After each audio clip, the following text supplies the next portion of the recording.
Hi, T. Carlson here. Scream Factory is at it again, giving us both mega horror hits and cult classics of scary movies and sci-fi alike.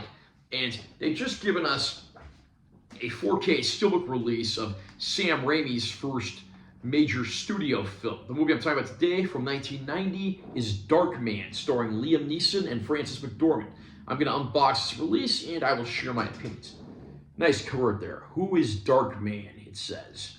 There's our spine text, top of the backing card. Back of the backing card lists all of our bonus features and describes the film, gives us all our credits.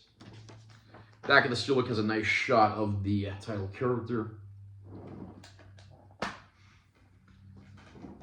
And in here we get two discs. We have a 4K Ultra High Def disc of the film, and we also get a Blu-ray copy of the film, and that includes several bonus features as well. Underneath the disc, we have this nice art from the classic helicopter scene of the film. Though I don't understand why they couldn't just put one disc on one side and one disc on the other side instead of doing this overlapping thing. I'm not really a big fan of that. I'll read the description of the film as follows from the backing card. Liam Neeson and Oscar winner Frances McDormand star in Darkman, the explosive, action-packed thriller from director Sam Raimi. Dr. Peyton Westlake is on the verge of realizing a major breakthrough in the creation of synthetic skin when his laboratory is blown up by gangsters. Having been burned beyond recognition and forever altered by an experimental medical procedure, Westlake becomes known as Darkman, assuming alternate identities in his quest for revenge and a new life with his former love. Also starring Colin Friels, Larry Drake, Danny Hicks, and Nicholas Worth, Darkman is a frantic funhouse ride that has you laughing and screaming at the same time. Sam Raimi is a fantastic director, back from his days directing the Evil Dead films in the 1980s, his original low-budget origins, all the way up to the time he directed the multi-million-dollar Spider-Man films that starred Tobey Maguire. Darkman, of course, was a turning point for Raimi because it was his first major studio film. He's even said that this was supposed to be something of an homage to classic Universal monsters, but also blends elements of noir and other genres. The end result is something that is admittedly a bit campy and over the top at times, but Darkman just reeks of a so bad it's good quality, and that's why I love this movie.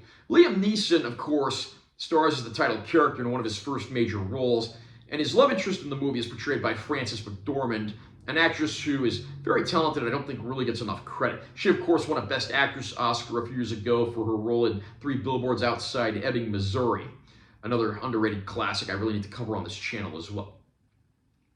But just seeing him burned beyond recognition and the extent he'll go to get revenge against the gangsters who mortally wounded him is quite entertaining. Seeing him take on these different identities, but of course having to deal with the limitations of the technology, makes for some very interesting scenes that unfold. There are some great action sequences in this movie, but there's also scenes that are laugh-out-loud funny, some of which were written that way and some of which just go that way for camp value. But regardless of what you're looking at on screen, it is very entertaining. This is certainly a premonition of the future successes to come for Sam Raimi, who went on to become a fantastic director. He even returned to directing Marvel Comics characters a few years back for Doctor Strange and the Multiverse of Madness. So the guy is still at the top of his game. I could do an entire video just on Sam Raimi and his films and everything he does, but that could be a story for another day. And of course, like nearly every Sam Raimi movie, you get the obligatory Bruce Campbell cameo, although I'm not going to spoil that here. You're going to have to watch the movie and find it for yourself. I have to say, this was my first time watching Darkman, but I had a lot of fun with this. It horrifies you, and it makes you laugh. It says that a few times on the package, and I agree with that statement wholeheartedly. Darkman actually looks surprisingly good for its 4K Ultra High Def debut here. Scream Factory usually does very good work when it comes to their various releases of films on Blu-ray and 4K. And the colors here get a nice punch. And there's also a lot of scenes that are like set at night and in dark places. And that extra shadow detail and the black levels really get a nice push with the Dolby Vision. I'm very happy with how Darkman looks in 4K Ultra High Def. I've never owned any prior release of the film, so I can't really see how this stacks up to those, but I don't think fans are going to be let down. The Blu-ray disc has a ton of bonus features. The 4K actually has 2 commentary tracks, which are also on the Blu-ray, but the Blu-ray has many interviews, both ones that were made presumably for Scream Factory, and then some older archival stuff as well. So if you are a fan of the movie, you're certainly going to be busy for a while checking out these supplemental features. Are you a fan of Darkman? Have you picked up the 4K release from Screen Factory yet? I can certainly recommend this release, and if you picked it up, I'd love to hear some of your feedback. Comment down below and let me know what you think. Also, remember to subscribe to this channel for more content. I'm always posting new videos, and make sure you give this one a like if you found it helpful. I'm Taylor T. Carlson. I'll see you next time.